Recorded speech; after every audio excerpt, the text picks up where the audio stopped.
Has Matt Eberflus lost his football team? So I'll ask you, has Matt Eberflus lost his football team? Tweaked ankle. I was coming back because I seen Caleb scrambling and ankle went in and out. I want to say no. The message yesterday was that we know we 4-4 now. I want to be absolutely clear. This isn't a video that is going to proclaim that Caleb Williams is the best. Oh my God. But the Chicago Bears have huge problems, and it's problems that they might not even be able to solve this year. A lot of people are placing the blame on Caleb Williams, but ironically, it's the supporting cast around him, and it's not even necessarily on the football field. So before we get to the content, we are less than 30,000 subscribers away from 1 million subscribers. Make sure you subscribe and turn on our notifications to help the channel grow. And now that we get all that out of the way, break!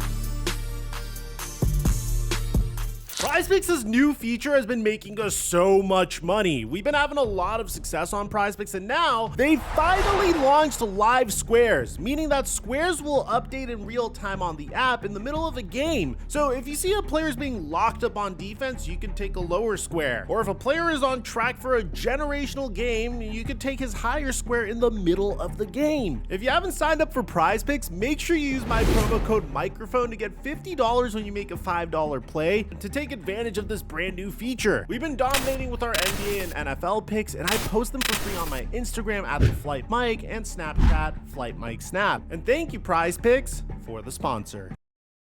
Mic check 1 2 1 2. What's going on, everybody? Chicago Bears fans are already regretting the decision to select Caleb Williams #1 overall in the NFL draft. I mean, they're 8 games into the season, and a team that was supposed to win the NFC North in Caleb Williams' first season under center is currently 4-4. This is a team that presumably made all the right moves in the offseason. They did the right thing by Justin Fields, trading him for a 6th round pick. Despite Chicago Bears fans saying this, "We want Fields," echoing down here at Soldier Field.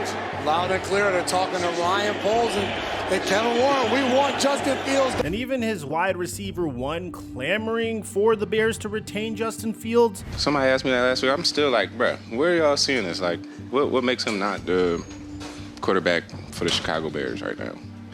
I get y'all got everybody coming out. What, it's like 2 of them? I don't think they better than Justin, so they cool.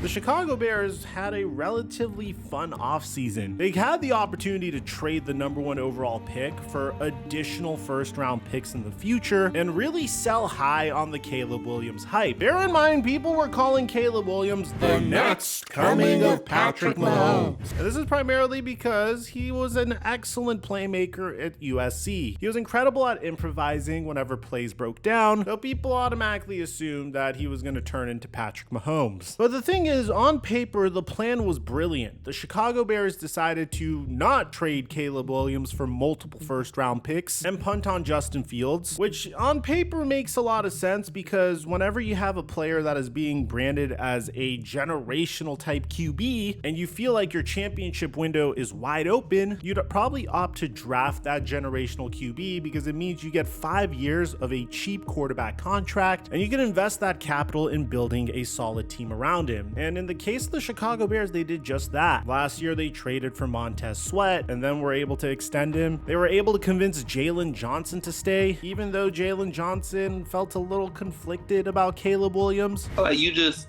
humble yourself coming in the building. I feel like it's one of those things where it's like you can't, like you said, you can't bring that Hollywood stuff into the building, especially now with guys who play this game.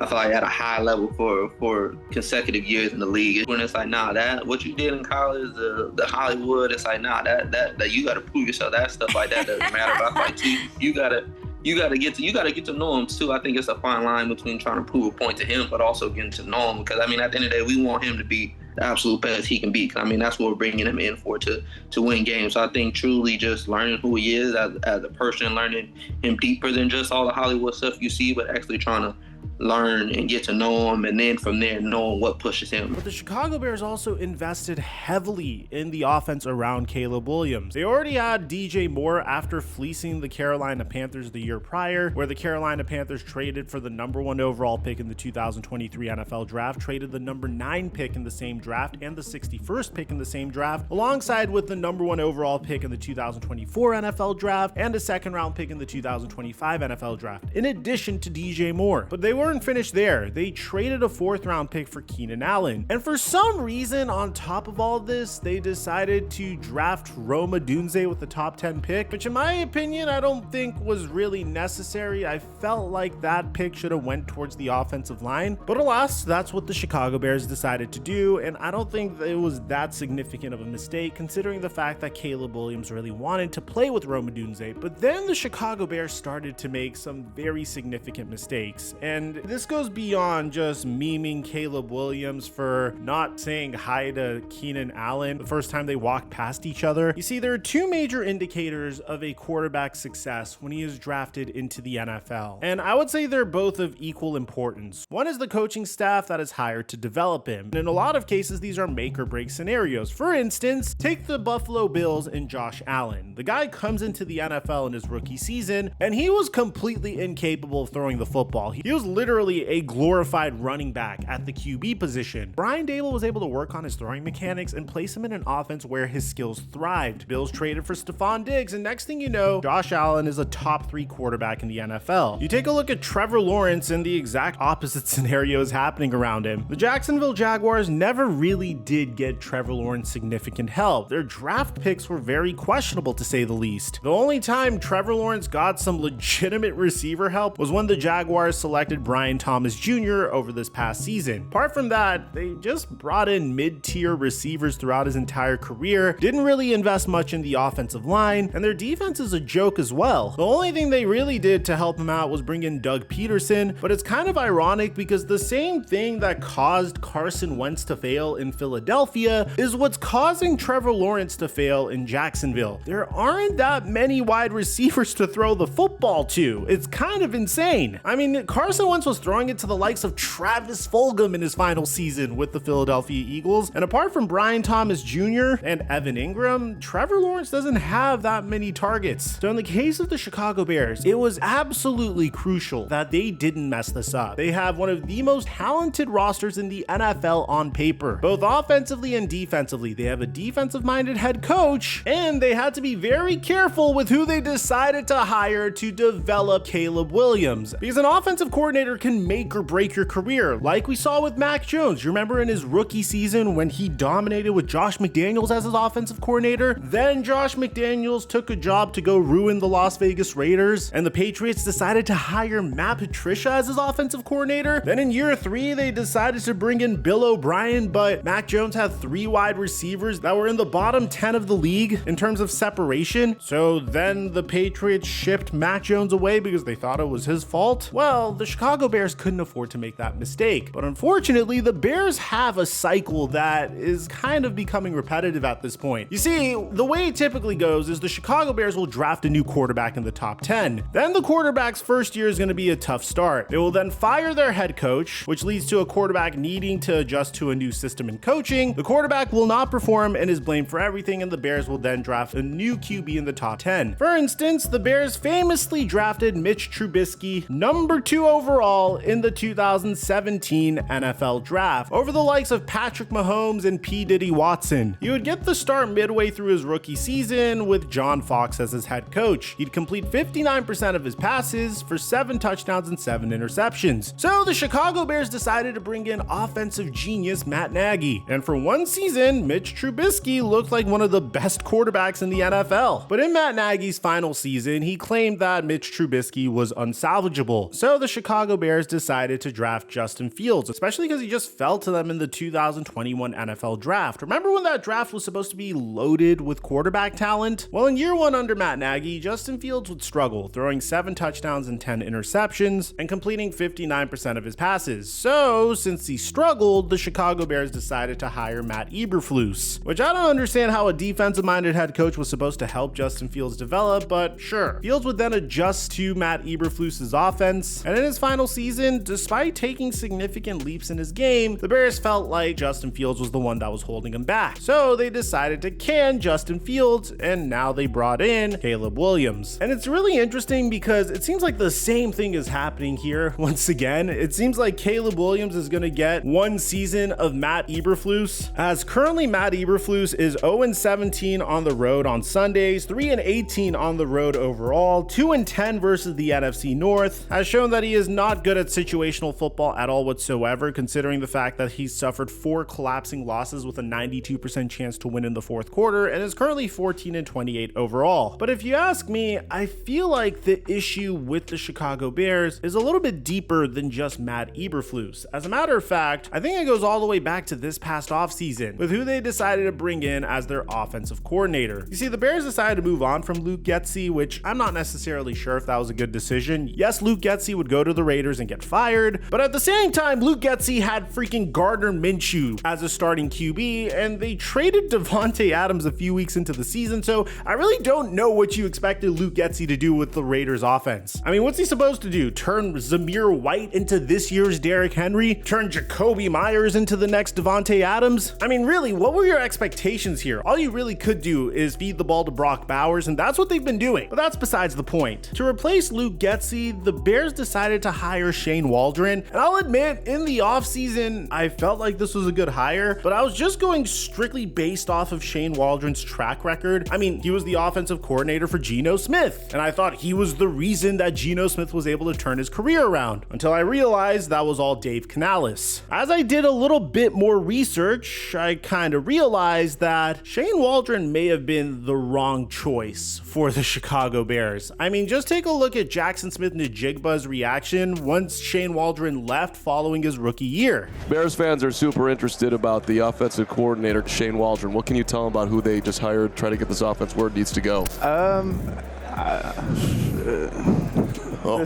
This is live. Good luck to y'all. I mean, he's a great person, great offensive coordinator. I was very lucky to have him. And I'm assuming the reason for this is if you take a look at Jackson Smith-Njigba's route tree during the Shane Waldron era, and you compare that to his route tree after the Shane Waldron era, it's kind of insane. I mean, Jackson Smith-Njigba is actually breaking out this season. And it's crazy because the same exact thing is happening to DJ Moore. I mean, when Luke Getsy was his offensive coordinator, DJ Moore was prolific. There's a reason why the Bears extended him over this past offseason. But you compare that to him with Shane Waldron as his offensive coordinator, and yeah, things aren't really looking nearly as good. Look at what Dan Orlovsky has to say about Shane Waldron. You have 1, 2, 3, 4 pass catchers for the Chicago Bears. There's no way that I can make any type of decision as a quarterback on who is open and who's covered. The Cardinals actually have more guys at the party than I do. This is a bad pass game concept. And what happens is Caleb Williams has no idea where to throw the football. I'm going to throw it out of bounds. Wasted rep. And look, this is just a little bit of speculation because there is one play over this past weekend that is concerning some Chicago Bears fans. And I really took my time before making this video because I wanted DJ Moore to give us a chance to explain himself. But if you guys paid attention, earlier in the game versus the Arizona Cardinals, DJ Moore would just straight up walk off of the field in the middle of the play. I mean, I want you to understand this is very significant here because as Caleb Williams is rolling out to the left, DJ Moore is the primary contender to bail him out of this tough situation. It's kind of crazy. Like, Caleb Williams is literally looking in his direction and then decides to scramble towards the other side when DJ Moore wasn't available. In the very same week when the New England Patriots were trying to tie the game against the Tennessee Titans and Drake May was scrambling trying to find a receiver in the end zone to send the game to overtime, Hunter Henry took himself out of the play. Now, there's mixed feelings about this because on one hand, DJ Moore is limping, right? And that's the reason he took himself out of the play. At the same time, if you look at the second to last play of the game, Caleb Williams also had to fight through an ankle injury in the middle of the play. You don't see Caleb taking himself out of the play, especially not when you're wide receiver 1. Now, DJ Moore would offer an explanation as to why this happened.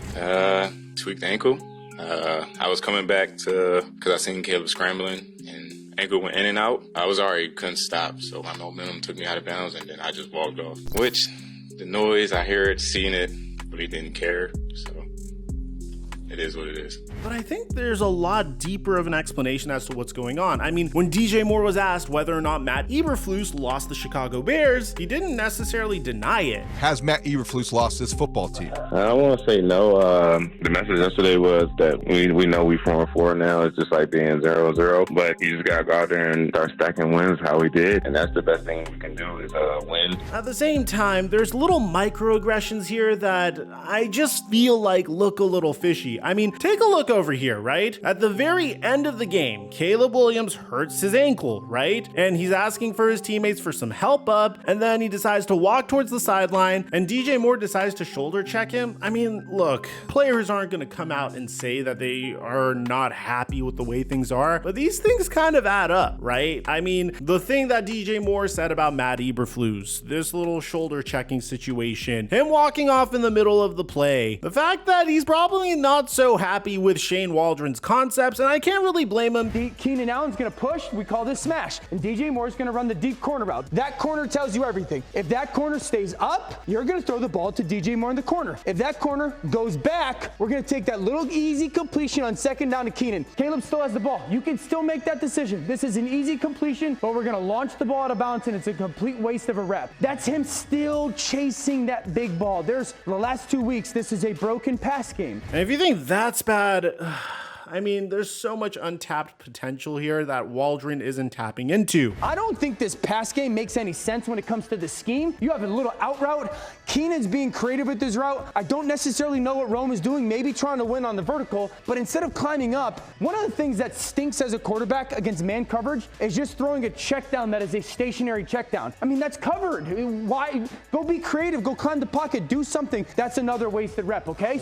But don't take it from me. Real diehard Chicago Bears fans all know that their top wide receiver in the Justin Fields era before they traded for DJ Moore was Darnell Mooney. Even with DJ Moore on the roster for their first season, Darnell Mooney was the top breakout candidate each and every year. Believe me, I would know because I would draft him in fantasy football and he would crush my soul each and every year. It's kind of funny that once Darnell Mooney actually goes to an offense that has a legitimate quarterback that knows how to get him the football, all of a sudden he's having one of the best seasons of his career. And I don't know if that has to do with Matt Eberflus. I don't know if that's an indictment on Justin Fields, and Shane Waldron wasn't the offensive coordinator last year, so I could be bringing this up for nothing. But at the end of the day, the Chicago Bears have a lot of issues here. Fans are begging Matt Eberflus to change his offensive play caller, but he's sticking with Shane Waldron. Caleb Williams has not even come close to being the type of player that Jaden Daniels has been in year one. And I don't know if that's really his fault, to be honest. On paper, he has a much better